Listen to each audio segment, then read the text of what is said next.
Namaskar, I am Shankar. I am founder of Pakshimitra. At Pakshimitra, we are developing solutions to make poultry farming sustainable and profitable with a prime focus on animal welfare.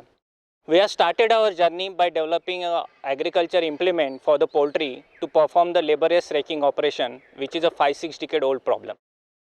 This product is helping farmer in a such a way that it is reducing his laborious hours inside the poultry farm, inhaling ammonia almost by 50%. Being a good environment inside the poultry farm, it is also helping its profitability by 15 to 20%.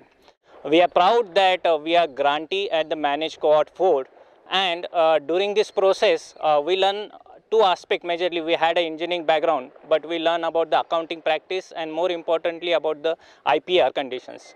With this learning, we could able to file 2 patents, and we are also going for the patent internationally. Now with this online training and with the grant support, we are able to achieve our plan. With this grant from the manage, we are now expediting our second stage product development, which will be IoT based product, which will further enhance the profitability and animal welfare in the poultry farm. Thank you manage for selecting us for the cohort 4, and looking forward a long term support from the manage. Thank you.